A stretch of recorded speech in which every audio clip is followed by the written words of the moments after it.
Getting the ball out on time when I need to. Then also give my receivers a chance to make plays. I don't think there's been a week where you haven't said winning is the only thing you care about when we've asked you about progress and all of that. And then after you won on Sunday, you said, well, winning and losing kind of the same. It doesn't really matter to me. A lot of us are having trouble kind of balancing that out. Can you kind of expand on what you meant? Winning and losing, they both got a price. They both got a price to pay. It just depends on which one you want to be a part of. But you've talked consistently about how much winning means to you. Why Sunday did you seem not to feel differently than you felt after all the failed games? Because there's a way to win games. There's a way to finish out games. There's a standard that you got to play with every game to give yourself the best, situation to win. But the biggest thing, you got to expect to win every time you step on the field. Do you feel like the team didn't play that standard, or you didn't play that standard in winning? We played to a standard good enough to win. We didn't play to our best standard. At times of the game, we were sloppy. Offensively, I was sloppy myself. And then defensively, we were. So we just got to continue to emphasize the good, and we got to be real critical on the bad. Did any of that, like you saying that you didn't really need it or anything like that, did any of that have to do with you just trying to remain balanced regardless of the outcome and always looking for it? No, it's just how I saw it. It's how I played out. And we just got to continue to, be better. We getting better each and every day, no matter whether it's a full speed rep or a jaw through rep. Mentally, we're getting better. We just got to apply it on the field. And looking back on that, would you have said the same thing, or do you regret it all, any of that? Never regret it. What made you feel in the moment that it wasn't good enough? You hadn't watched the tape yet, so when you were in those feelings, what was kind of leading you to that conclusion? Just playing the game.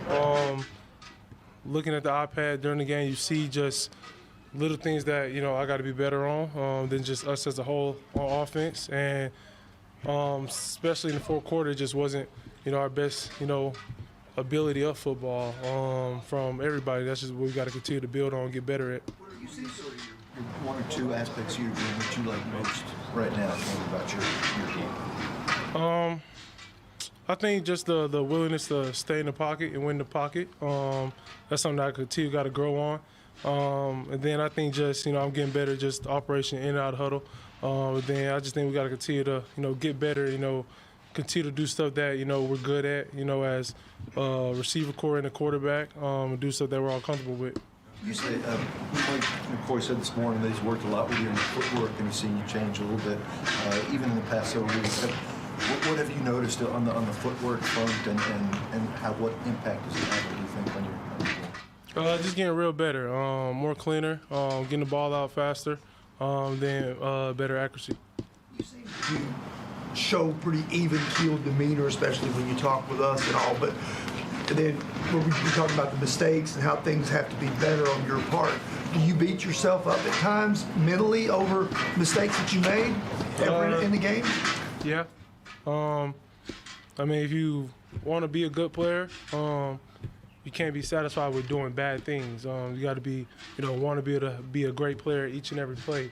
And no matter how good the quarterback is or how bad, he's always going to have a bad play at some point within the game, whether it's a bad read, a bad pass, or something. But the more you can limit it, the better position you put your teammates in. It's a team philosophy to work on speed throughout the season, and that you do it at least once a week that we can see. Do you feel like you've made some personal speed gains in the course of the season? Oh, yeah. I think our strength staff, does a wonderful job getting us right. And it's hard to, maintain the level of training throughout the season just because it changes from off-season and in-season, but I think we do a great job here. You're aware of your numbers during the season? Are you interested in that when they tell you your miles per hour or any of that stuff? Yeah, John Shaw, he tells me every week, especially on scramble drills, what I got to, just if I got to get out better or what my numbers are. So we do a good job keeping up with mine. Impressed by them or surprised by them? Or? Not surprised, it's more trying to be consistent. Seems like in weeks past you guys were taking a step forward and then 2 steps back. What maybe feels different this week that might not be the case going forward?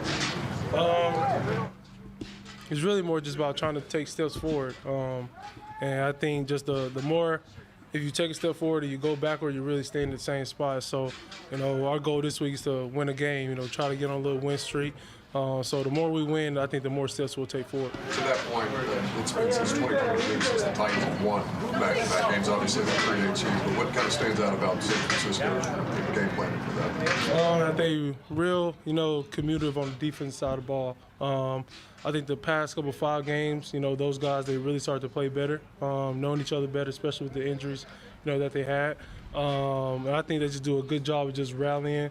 They bend sometimes, but they never break. So you just got to continue to, try to find a way to get explosives on them, put the ball in play, and then how your teammates, do whatever you need to do to win the game. It seemed like last week the shot clock was a little bit quicker, obviously with Myles Garrett. Obviously the 49ers, they don't have the same pass rush, but is it going to be like you want to have it quick this week, against a team that rushes the pass with so much man defense, is obviously going to give you a chance to run? It really just depends on how, the pocket ends up, depending on the concept, the progression, the protection I'm in, if I have enough time to hang on to the ball. But, I mean, having, a person like Myles Garrett 1 week, then, I think with 49ers, I think they're just a good defensive front. Every front has its challenges. So, by the time the game comes, how I see the pocket on film, just be able to make some adjustments. Memories maybe of watching Phillip Rivers when you were a kid, and how shocking is it to see him, signing back in the league at 43 years old? I really didn't watch Phillip growing up, but it is exciting to, see him come back out there. Now I finally get a chance to, watch him, see what he can do, especially at his age. I know he's gonna ball. If he do ball, that means I can play, the same age he is. You see yourself playing at 44? God puts me in that position, I'm gonna try to. What have you seen out of Corey Levin since he's moved into the lineup at center that he's done so well? It seems to have kind of opened up the run game a little bit. I just think his emphasis on, the little things. Every rep is full speed for Corey. And then with Coach going out, Corey's the perfect backup to step in, take control, the offensive line with the mic points. And, he's been, a real blessing for us. He's not a huge rah-rah guy. But when Corey speaks, everyone listen. And, he's always ready for his number to be called. So, we got a good one in Corey. We need to make sure he's here with us. What can you do to get more consistent, you and your receivers together, just hitting those deep balls? We know you like to throw those. I told him a couple times in trade, yo, okay, Trey, you gotta chill out, man. Why you think that's Really just got to be more accurate with the football, throw it in their radius, and give them a chance to make a play on the ball. Is that something, are you guys repping that a lot out here? Yep, repping it between individuals if we need it. If not, ROA, then just in the team segments. Does it get frustrating? Like, you want to do that, but you're not able to do it as much? Not really. It just depends on where the play call is. And then, when we get the opportunity, we got to hit on it. Last one, Kyle Brennan, I guess, recognize you for angry run or for shaking the defender off on Sunday. What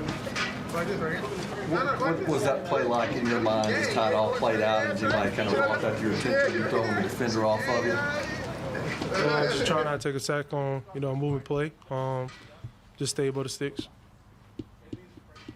Appreciate you, Cam. Thank you.